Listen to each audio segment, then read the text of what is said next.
नमस्कार स्टूडेंट, मेरा नाम है रवीन सिंह।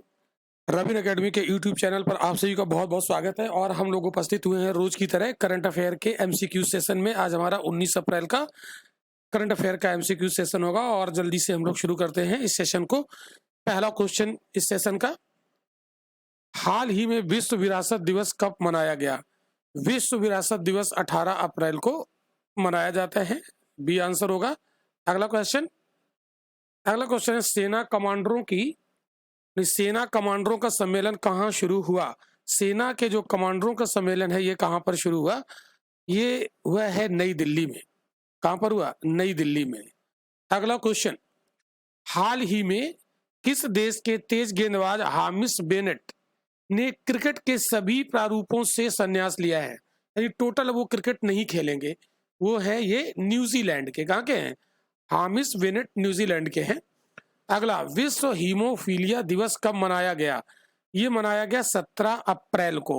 विश्व हीमोफीलिया दिवस ये 17 अप्रैल को मनाया जाता है।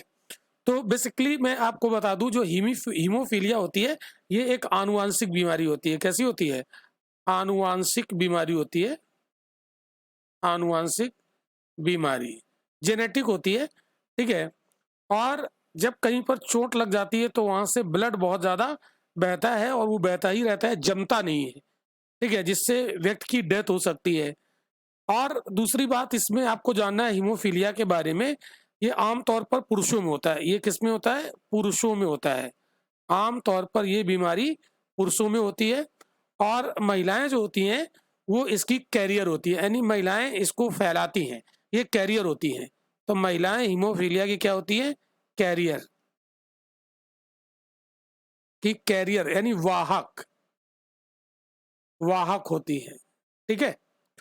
और इसमें इस रोग में मतलब इस रोग का कारण होता है रक्त प्रोटीन की कमी। मतलब एक प्रोटीन होती है फाइब्रिनोजिन, उसकी हो जाती है कमी और जिसकी वजह से ब्लड नहीं जम पाता है और ब्लड बहता रहता है। इसको क्लॉटिंग फैक्टर भी बोला जाता है। क्या बोला जाता है?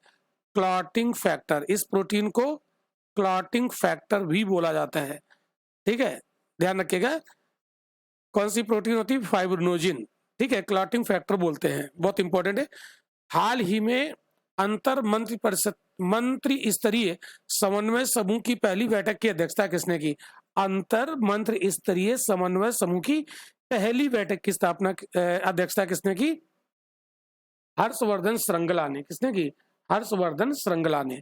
अगला क्वेश्चन, हाल ही में आईपीएल में 150 विकेट लेने वाले पहले भारतीय खिलाड़ी कौन? ये भुवनेश्वर कुमार।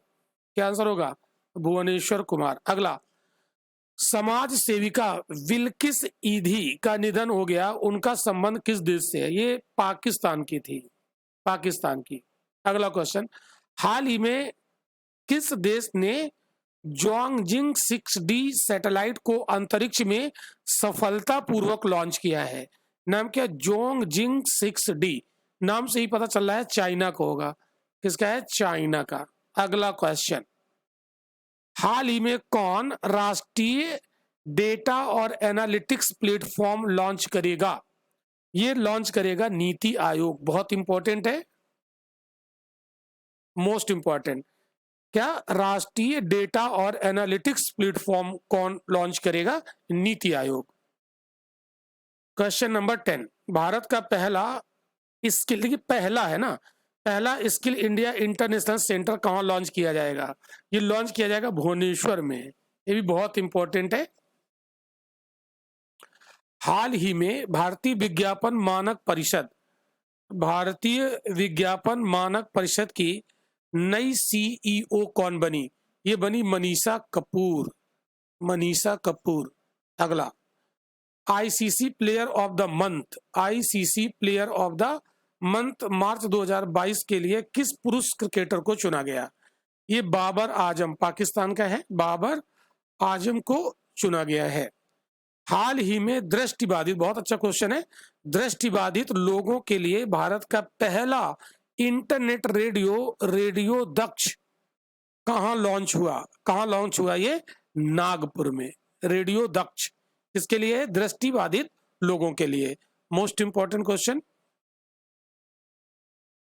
अगला, हाल ही में प्रधानमंत्री मोदी ने WHO global centre for traditional medicine की आधारशिला कहाँ रखी? ये भी बहुत इंपॉर्टेंट है। ये गुजरात में रखी। कहां पर? गुजरात। सी आंसर होगा। और आपको मैंने बताया था पिछले लेक्चर में, गुजरात में महावीर जयंती के अवसर पर 108 फीट ऊंची हनुमान जी की प्रतिमा का अनावरण मोदी जी ने गुजरात के मोरबी में किया है। 4 धाम शुरू हो रहे हैं ना, मूर्ति की स्थापना होनी बजरंगबली की। तो एक तो शिमला में स्थापित हो गई, दूसरी गुजरात में, तीसरी साउथ में स्थापित होने की प्रक्रिया शुरू हो गई है।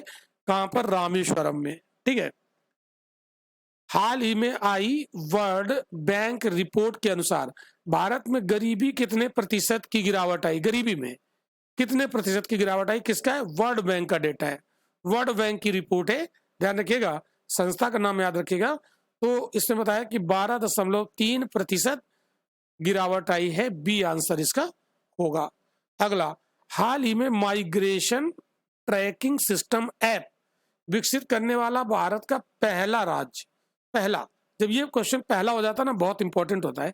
ये महाराष्ट्र ने ये ऐप विकसित किया है। महाराष्ट्र के द्वारा ये ऐप विकसित किया गया। क्या नाम है? Migration tracking system app. अगला क्वेश्चन, तो ये 16 ही क्वेश्चन थे आज हमारा। 19 अप्रैल का करंट अफेयर था, 19 अप्रैल 2022 का। देखिए यहाँ पर करंट अफेयर हम बहुत शॉर्ट में MCQs के फॉर्म में पढ़ते हैं। ठीक है। तो क्या होता है कि 10 से 15 मिनट के सेशन में आपका प्रतिदिन का करंट अफेयर क्वेश्चन के फॉर्म में आपको मिल जाता है। इसका PDF अगर आपको चाहिए तो हमारा रविन एकेडमी का ऐप आप डाउनलोड कर लीजिए, जिसका लिंक इस वीडियो के डिस्क्रिप्शन में मिलेगा आपको। और प्ले स्टोर पर भी जाके आप रविन एकेडमी टाइप करके उसको डाउनलोड कर सकते हैं। और ऐप में जाएंगे, आपको ये फ्री PDF वहां पर उपलब्ध रहेंगे। PDF आप वहां से डाउनलोड करके उसका प्रिंट आउट निकाल लीजिए और अपनी नोट्स की फाइल बना लीजिए, जिससे कि आप एग्जाम में करंट अफेयर में अच्छा परफॉर्मेंस कर सकें। चलिए मिलते हैं हम लोग अगले लेक्चर में, 20 अप्रैल वाले लेक्चर में। ओके। वीडियो अगर अच्छा लग रहा है तो आप कमेंट करके ये जरूर बताइए अच्छा लग रहा है कि नहीं लग रहा है। मिलते हैं अगले लेक्चर में।